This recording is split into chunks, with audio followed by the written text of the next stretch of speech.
listening to Insert AI Generated Title, a podcast about artificial intelligence and how it impacts our lives, produced by the California Center for Ethics and Policy, or CCEP, at Cal Poly Pomona.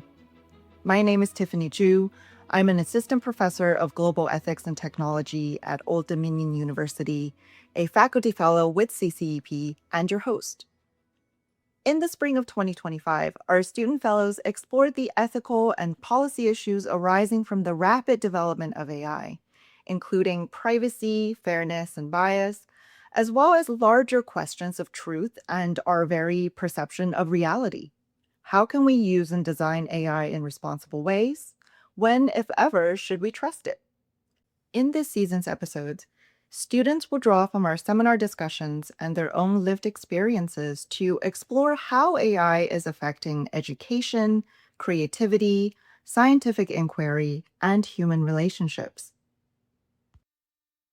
In today's episode, Deepfakes, CCEP fellow Montserrat Perez Cabrales explores the ability of generative AI to trick the public into believing something's real when it is not.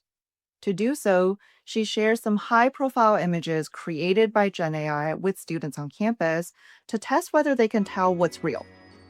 She then discusses how best to prevent the harm done by fake images and how to prevent crimes committed through deepfakes.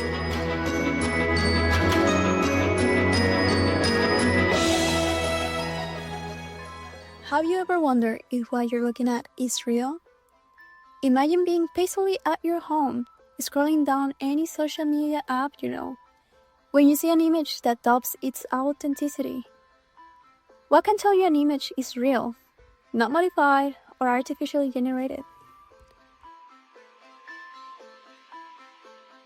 Usually, if it's like a human in the image, it's very easy to tell by the hands since AIs have a hard time figuring out how fingers work. For pictures, usually when they have extra fingers or look glossy, I think. Details are gonna be off, like the hands, things like, it's usually the number of things that are off, or sometimes their skin looks too smooth.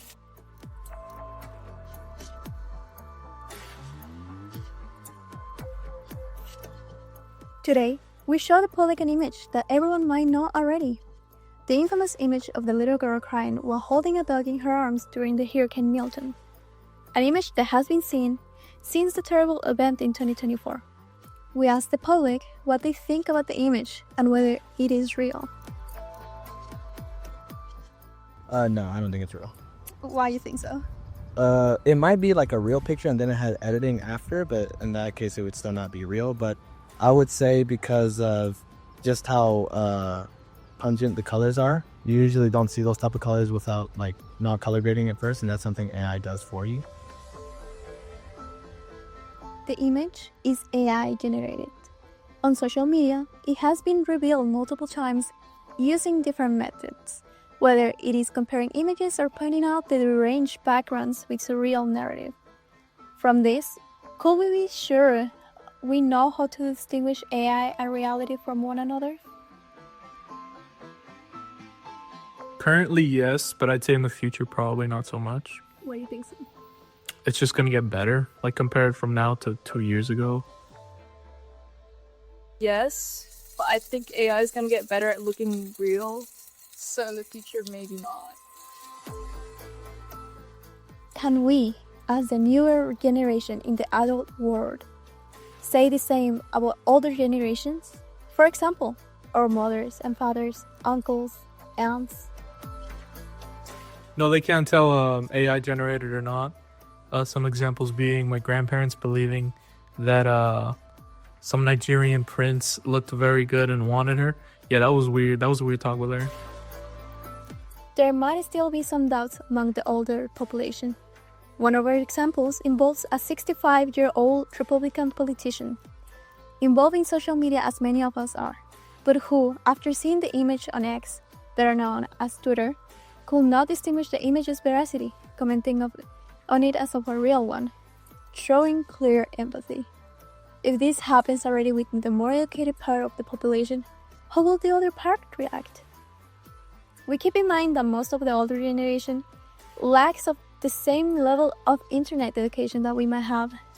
Compared to older generations, we have been more connected to social media than anyone else, to the point that the average young adult uses social media daily. We are more educated when fake news and fake images pop up. We dealt with Photoshop back in the day. Now we deal with AI. Although this is a reality, we might still be as weak, depending on images and even videos.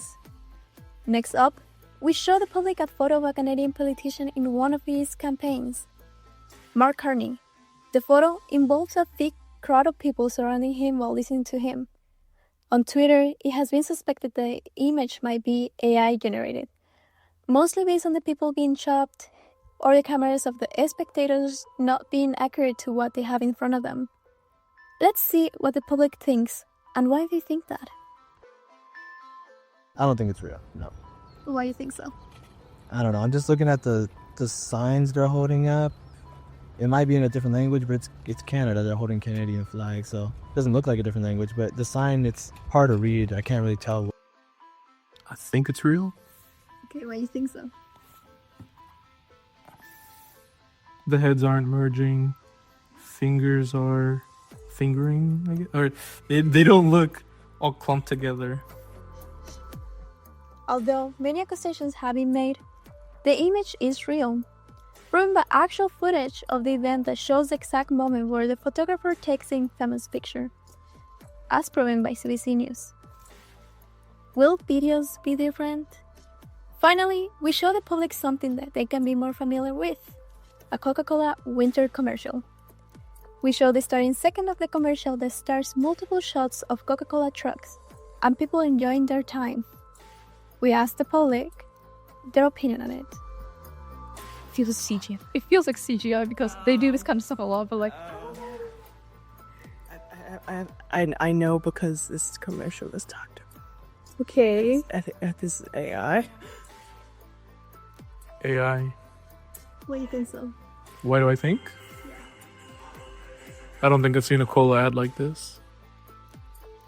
Oh, it's CGI. It's a AI. What do you think so? It's kind of the same thing with the pictures, but it's easier to tell if a video's AI or CGI compared to pictures because you just have more information to go off it. So instead of just like a static photo, you now get movement. And humans move in a very specific way that's easy for us to recognize. So when it's not exactly right, your brain almost immediately notices. Okay. Even if we know Coca-Cola has started commercials like this in the past, using CGI and real footage of actors with their products, we can say this commercial was made without AI. As our first example, the video was made with AI and was released to the public as such. Many believe it as made like older commercials, believing that the people seen were real. We're not excluded from being fooled by AI. We are exposed as older and younger generations. Now, what if the AI was used far from harmless propaganda, like we previously showed? What if we were to use it to harm the reputation and life of a real person? This is the case with many politicians, where AI is used against them to manipulate the people's view of them, even if it's obvious that it was AI generated. The main purpose is to hurt their campaign and to discredit their name. In the case of Mark Carney, even if the image was proven to be real, the public remains skeptical, and his image remains stained, especially by his critics. Quoting from a tweet in another accused picture, "Everything with these guys is a deepfake, including polls." We could excuse such behavior to it being part of the job as an occupational hazard, kinda like political cartoons were back in the day. It's something we won't stop. But what if the affected person is not a public image?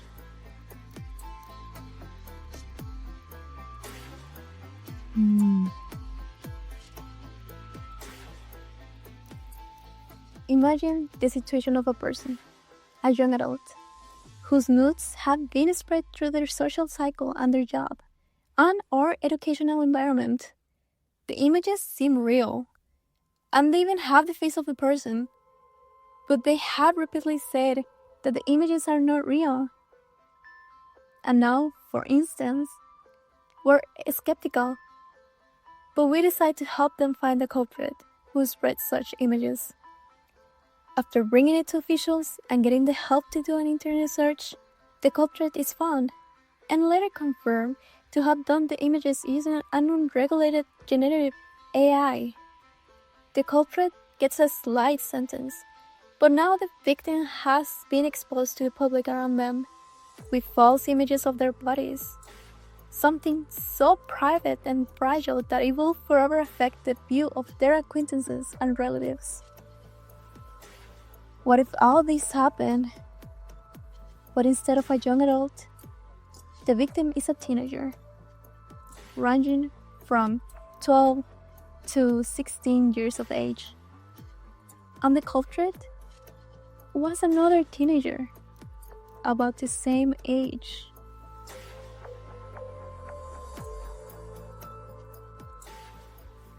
Now, we see the damage that such images can bring to a common population, especially younger generations who might find unregulated generative artificial intelligence as a way to humiliate, dehumanize, or even take revenge against a person. This has already happened in real life many times. To have some minimal regulation to avoid the generation of pornographic content with AI. As for the culprit, there's a little sentence depending on how serious the case is, mostly based on the age of the victim and the culprit. The regulation of any artificial intelligence capable of generating images is important, especially when we remember that AI nowadays is a relative new concept that we, the common people, know barely anything about.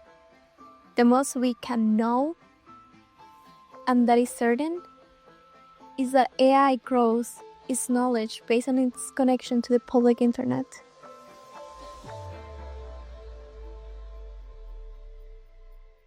Generation of pornographic or any kind of hateful and dehumanizing images leads to the AI to darker internet places that might open the door for it to grow in the worst way possible. This can affect the relationship between AI and humans, with the AI promoting hateful or dehumanizing behavior due to such leaks to the darker side of the internet. Regulations of which areas of the internet the AI can research from, or just censorship on explicit topics for the AI to avoid such, might lead to a healthier use of AI. Set regulations controlling the misuse of AI for harmful purposes will prevent exposure of harmful images towards younger and older generations, promoting a cleaner environment and avoiding the desensitizing of the public towards such situations. If you care about these issues and like what you hear, please share our podcast with your friends, family, and colleagues. Thanks for listening.